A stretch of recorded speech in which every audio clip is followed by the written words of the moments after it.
Hi, my name is Tara Kachaturoff, and I'm the host of Michigan Entrepreneur, where we feature businesses from startup to stellar. Today, I have as my special guest, Christina Lefleur, the owner of Alcotts Attic Bookstore. Welcome to the program. Good morning, and thank you for having me. Absolutely. Well, I'm really interested in talking to you today because I really love books and anything about books. So to get us started, why don't you tell me a little bit about yourself? I studied library science at the University of Maine at Augusta and women's entrepreneurship through Cornell. I also serve on the St. Clair Shores Cool City Committee as the chairperson of the Small Business Committee. All right. So how did you get this interest in books? Obviously, you've had it for a while because you have a degree in an advanced degree in library science, but where did your love of books first start? I grew up in Fraser, and my mom used to just take me to the Fraser Public Library. It's a converted one-room schoolhouse, and I just fell in love with books. Oh, wow. Any favorite books from your childhood that you recall that were your favorites? There were so many. I mean, of course, I love the Little House on the Prairie books, and it's so hard to just choose one. Were you a Nancy Drew fan by any chance? Absolutely. Read every single Nancy Drew. I even had the Nancy Drew cookbook. Oh my gosh. I still remember that. So you're an independent bookseller, and you went on to create Alcotts Attic, which is a pop-up bookstore in Detroit. So what was the inspiration for creating this bookstore? It actually started as a bedtime story for my son when he couldn't sleep, and he started telling everybody about our bookstore. So people began to ask when the bookstore was going to open, and the story became reality. And when you thought about like starting a bookstore, I mean, that's a pretty big undertaking. I mean, knowing how many, we have big chains and things like that. What were some of your first steps that you took to even go down that avenue of creating a bookstore, putting this business idea together? What were some of the things you did? I attended Bookstore Boot Camp. It's a training program in Florida through Paz and Associates. Wow, I didn't even know they had something like that. Bookstore Boot Camp, wow. And what kind of experience was that there? Like, what did they take you through? What was the... Just the basics of starting a bookstore, connecting to others in the industry. I made some of my best friends through that program. That's amazing. So was it like a week-long experience or a couple days, or what was the format of the experience? It was a week-long. A week-long. Wow, I can't believe they even have something like that, but that's fantastic. Because I really do love bookstores and I miss them, and so knowing that you had a bookstore, I thought, oh, you would be a wonderful guest. And what's really great about it, it's a pop-up bookstore. So can you kind of tell us what a pop-up bookstore is all about? Well, I do short-term and long-term pop-ups throughout the city and the suburbs. So sometimes I'll do a day-long event, or sometimes I'll be in a space for a couple months. So where you are right now, actually, tell us where you're located in Detroit right now. Right now I'm located in the Fisher building, right next to the Fisher Theater box office. And we'll be there through the holidays. Oh, wow. Are you open right before they have events there? Right. So you're coordinating it with kind of what's going on there? We're open late on show nights. Wow. Oh, that's amazing. Yeah. That's a great idea. Oh my gosh, so you can have some really ready-made traffic. And we always talk in business about getting in front of your traffic. You're like literally there. That's amazing. Yeah. So it's not like somebody has to go find you. You're in an area where people are going to gather. That's absolutely brilliant. So how did the whole idea of having a pop-up at the Fisher come to be? How did that come about? Well, Tech Town Detroit has been a big support for my business, and this space that they have right now in the Fisher building, it's a new storefront space that they're putting different businesses in. So I'm popping up right there with Yarn Nerds. We're both community-based businesses, and we're running this space together. I see. Okay, so then they will rotate other businesses in there in the future? Exactly. Oh, I see. Oh, that's interesting. And so, what is Techtown's interface with all of this? What's your relationship with them, and how are you involved with them, and then getting this space with them? Well, I get coaching and support services through them. They help entrepreneurs start up and get into brick and mortar locations. So I've been working with them for a few years now, and they've just been incredibly helpful. Oh, okay, okay. And so, right now, because you have a pop-up bookstore, meaning you can take all your inventory with you and go to another location, so are you also popping up at other places right now around the Metro Detroit area? Do you also do that? So do you just take a subset of some of your books with you? Yeah, last week actually I popped up at TEDx Detroit. I did a banned book fair for them. So I'm doing events while also running the shop space. I see. Okay. And then how do you set up when you're going to pop up at another event? What's the process of coordinating with them? Like, what do you do? Like, did you reach out to TEDx, or did they reach out to you, or how did that all come about, that relationship? Well, if I'm doing a pop-up, I usually talk to them about what they're looking for, and then I bring a different curated collection with me. So I have a certain selection of books in the store, and then I'll select from there what I'm going to take to the pop-up. Okay. Okay. And do you change it up if they're like, are you coordinating around what the speakers would be speaking about, or the theme of the speakers? Well, for TEDx, we decided to do banned books because October 1st through 7th is Banned Books Week. So we wanted to bring attention to that cause. Oh, I see. Okay, so you just brought those kinds of books, which, I don't know, there's probably a fairly large collection of those at this point, right? It's surprising the books that have been banned. Pretty much anything that makes you think somebody has tried to ban that. I mean, books like Charlotte's Web, or Where the Wild Things Are, or The Diary of Anne Frank. Yeah, it's really surprising, the books that people have tried to ban. I don't even know what could be in Charlotte's Web. I've read that book several times. The animals speak, and somebody was offended by that. They felt that was unnatural, so they tried to ban it. Oh, I see. Yeah. Okay. So there's some really ridiculous reasons that people try to ban books. Okay, I did not know that about Charlotte's Web. I mean, it is a little creepy that animals talk, but I mean, it lends itself to that story, and it's a beautiful story, you know. Oh, wow, had no idea.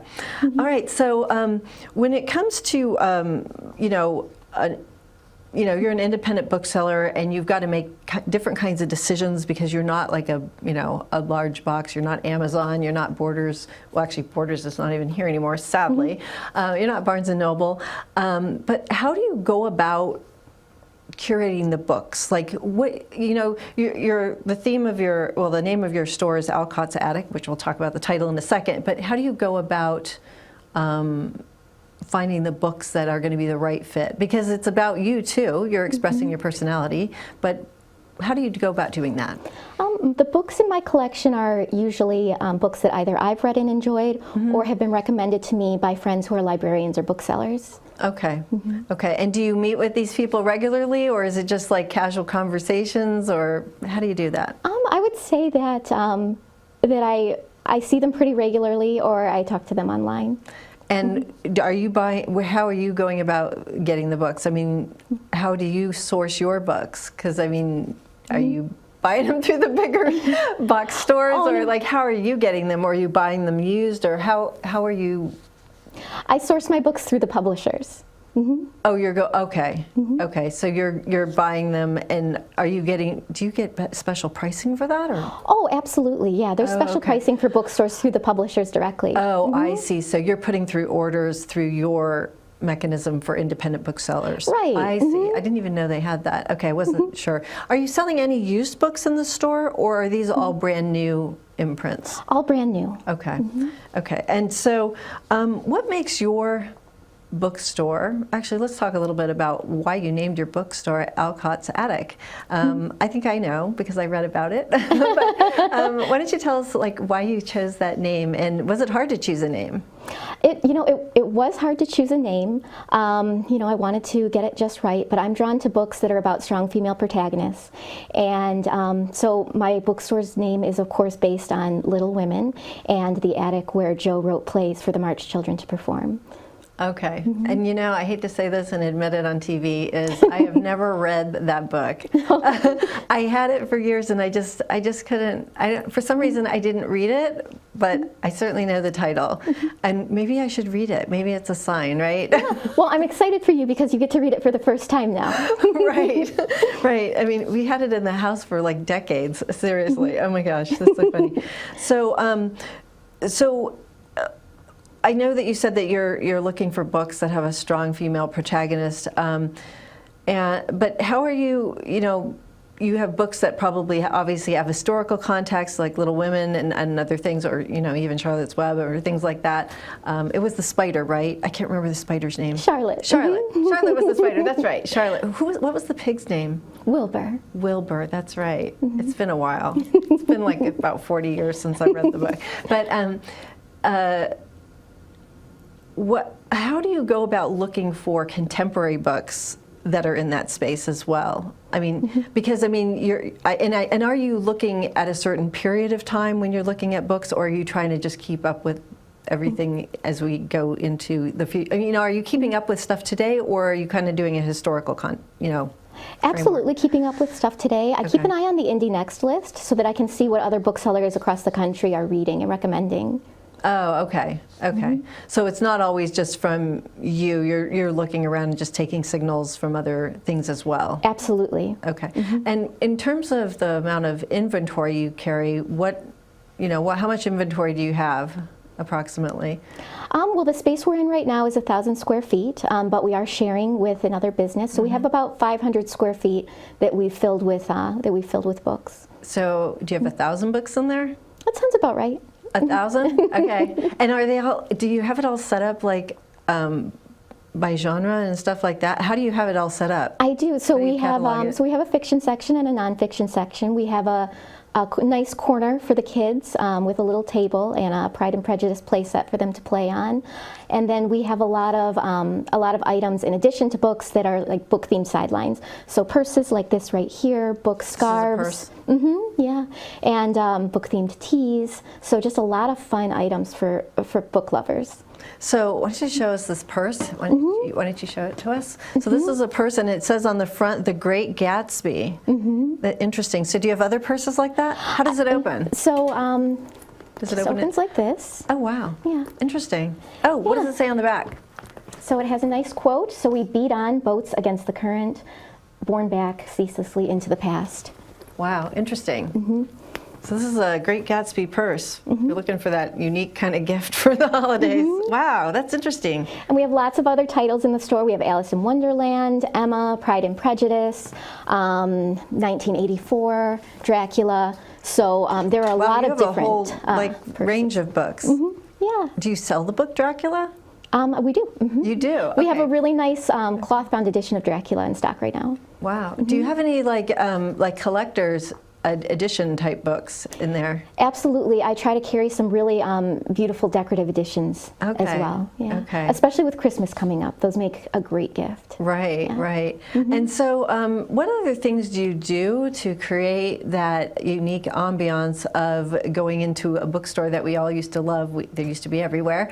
But what kinds of things do you do in the store? I know you described a few things for the kids and gifts as well as books. But what other things do you do in your store to make it really welcoming to people? Well, we try to have some unique things going on. We have a poetry machine outside the front door right now. It's a gumball machine with poems in it. No way. Yeah. So they get like a piece of poetry with every gumball? Well, there aren't actual gumballs. There are just the poems in the little gumball containers. Oh wow! Yeah. Oh my gosh! So a little bit of culture in a capsule. Right. Yeah, that's a really good way to put it. Culture in a capsule sounds like a good domain name. Wow, that's interesting. That's kind of neat. A fun way to teach kids about something interesting. Thank you. Wow, I didn't even know they had stuff like that. What else do you have? Well, we do blind date with a book, so that's fun. Those are all Indie Next bestsellers. I wrap those up and I add library card bookmarks that I make and tea and 2 stickers in there. So that's just a fun experience, especially for the holiday season. Those are usually a good seller. So they have no idea what the book is? There are clues on the back about the book inside. Oh my gosh. Oh wow! Is this? So you do this yourself? You just wrap up this stuff, add some like the tea, and what else did you add with it? Bookmarks? Bookmark and 2 stickers. Oh my gosh! And are they ranged like by age? So like this is for a kid, this is for an adult, so they could buy the right kind of books. Right. I put the genre on there, and then some clues on the back. Oh my gosh, that's brilliant! That's a fun thing because even the gift giver doesn't know. Right. That's so much fun. And a lot of people will come in and try to get me to tell them what the book is, but I have a rule. I don't tell. So that's a great idea.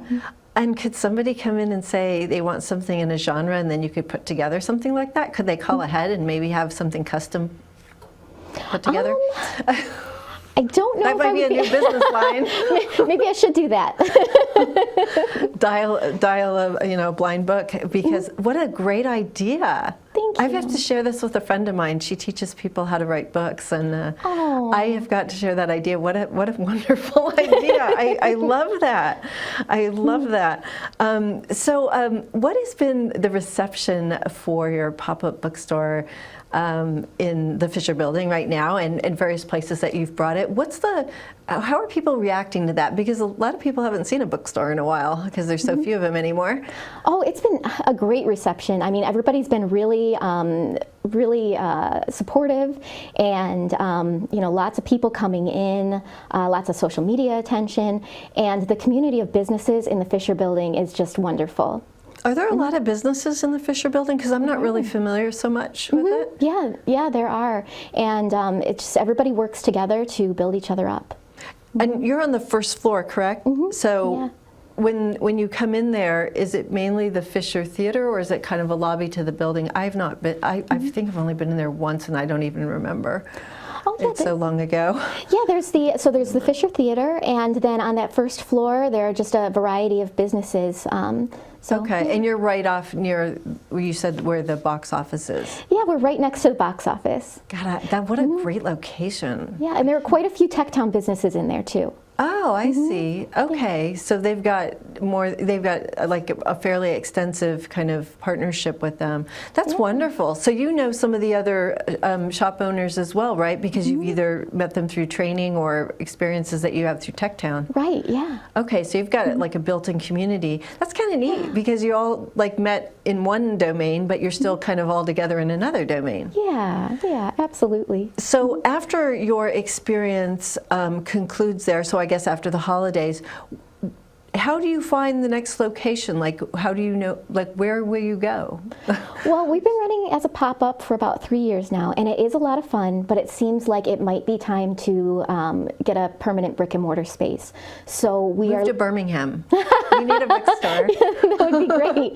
Well, we were planning on staying in Detroit, probably New Center or Midtown, but Birmingham does sound great. Oh, New Center, yeah. New Center would be great because there's so much there. Yeah. Oh, wow. Yeah, 3 years you've been doing this? Wow, so you've been really, really busy with this. Oh, yeah, I like the variety of being different places, so I just really enjoy being a pop-up. I haven't been in a rush. You know, it's an interesting kind of thing where, you know, the consumer is like going out and finding the business, but you're like moving the business constantly to go where the consumers are. I mean, it's just such an interesting idea. And what's also interesting is the fact that you've got an inventory, so I mean you have to move the inventory too, but it's manageable enough that you can do that. I mean, what an interesting idea, like a pop-up bookstore. I would never have thought that in a million years. I know when they were when it was being presented to me to meet you, I was like, a pop-up bookstore, like that's amazing. How does that even work? I mean, that's amazing. So do you also do things like special orders? I mean, you know, people want certain kinds of books. I mean, I'm sure you get that, but can you do special orders for folks? We do special orders in the store. Also, I partner with bookshop.org and Libro FM, so I'm able to provide books for shipping online as well. So I might have just a curated collection in the store, but I have access to any book in print. Oh, great. So they can really just come in there, I mean, if around the holidays, and do all their shopping there, because they could put in book orders and then have those shipped, but get it all done at once without like going all over the place. Right. They could pick it up in the store, or they can have it shipped to home. Oh, that's excellent. Oh, wow. That's really cool. So has there been any, like, when we talk about, you know, you created this. This is kind of, you know, books are your love. I mean, it started with reading stories to your child. You know, it's all about like warming the heart over something that you love, and you're actually doing a business of something that you really love, truly love. And you're giving that out to other people too. So I'm sure you've got some stories or a story you might be able to share about things that have happened at the store, like you know, what's happened in your store that's been really stand out to you, or something that was really meaningful to somebody that they maybe shared with you about being in your store or having an experience there? You know, that's a great question. I would say each customer is really unique, and I've had so many wonderful interactions, it's hard to say. But what I enjoy most is when people who saw me at the downtown Detroit markets in Cadillac Square come into the Fisher building and remember the store. Is that where you first started? I was there last year, Oh, and okay. I had one of those little structures, those little spaces, and it was such a nice holiday season. And so sometimes people will come into the Fisher building and they'll be so surprised and they'll be so happy. And I know that I made them happy over the holiday season. So that brings me a lot of joy. Yeah. Yeah, and you know what's nice is when we see something that brought us joy and we see it again, because with this changing world, sometimes we never see something again, you know? Right. And yeah, that is special. It's like, oh, I remember that. And it's a whole internal experience in bringing back all those lovely feelings of, oh, a little business. And plus, I know people think, and I certainly do because I work with so many businesses, is I'm so glad they're still in business. Yeah. You know what I mean? We want to see businesses succeed, and we want to, you know, keep Detroit and Detroit Metro vibrant. So it's also telling us, like, this is working, you know, and it's working for a lot of people, including you as the proprietor, right? So here's a, you know, a twist, and it's more than a twist, but the whole idea of digital books. I mean, people read books on their phones, on Kindles, on all sorts of gadgets. How has that impacted what you do, or how does that work in your world? I mean, obviously you're attracting a different kind of folks because they're not reading online, but what's the digital world doing to independent booksellers in general, and to a business like yours in particular? You know, I think people will always want a physical book. Just the feel of opening a book is something that you can't get in a digital book. So I don't worry too much about that. Do you ever read digital books? No, not usually. It hurts my eyes. I only read like novels on them because I want them, you know, less expensive. But I buy books because I write in books, and which I don't really like writing in books, but I need to because they're study books, and I like to bookmark things. I love bookmarks. Whenever I see a bookmark, it goes from childhood. When I see a bookmark, I still take a bookmark. I know, like I see them at the library. It's just something about my childhood that brings back all these memories of bookmarks. You know, I don't know if you have something like that. I think people who love books are attracted to bookmarks. You know, one of the things I also like, which go with library books, are those little pockets with the checkout cards in them. Do you know those? Don't you love those? Absolutely. You can actually buy them on Amazon. Oh, okay. I mean, I love those, and I thought, you know, that's kind of a cool thing you could even add to some of your books, or even sell them packaged up, because people could put them in there so they could lend your books to others and have, you know, your branding on them, and you know, check it out to a friend, and it just brings back kind of like, you know, how we used to lend books to people. I mean, it's so nostalgic, you know? That sounds like such a fun idea. Absolutely. Take it, run with it. Like, whenever I think of books, I think those library book cards and how they would stamp them, you know, I even had a stamper when I was a kid, because I used to have those and put them in my books. Yeah, I love books that much. Very nice. So what is one of the most important things that you've learned about running a business by running Alcotts Pop-Up Bookstore? The most important thing I've learned, how important it is to connect with a community for support. Absolutely. Like through TechTown, I have met so many wonderful people, and the way that we all look out for each other and support each other is just, it's wonderful, and it's so important in running a business. Yeah, and you know, you have actually a unique experience versus others who are just like coming into an area, don't know anybody, put up their store and get to work. You have a kind of a different ambiance going on. You've got everybody working together. It's a very different kind of experience for you than if you just went into some town in any town in America and started a bookstore. Absolutely. So it's kind of a unique experience. So entrepreneurs are really, the whole world of entrepreneurship is changing, and this is a great example of just working together instead of being at odds with each other. It's like they're going to their store versus my store but bookstores win over everything. Everybody wants to go in a bookstore because they appeal to everybody, right? Absolutely. That's a good thing about bookstores. So what's one challenge that you've had in creating a business like this? I would say competing with online retailers and big box stores and helping people to understand the importance of shopping small and the importance of supporting the independent bookstores. And I mean, does Techtown do some of that promotion? Do any of the other organizations in Detroit really push the small retailers in Detroit? I mean, how are you getting supported in that way? Techtown does a great job of supporting all of us and promoting small business, absolutely. And then, of course, there's the Regional Booksellers Association. They do a great job of supporting us as well.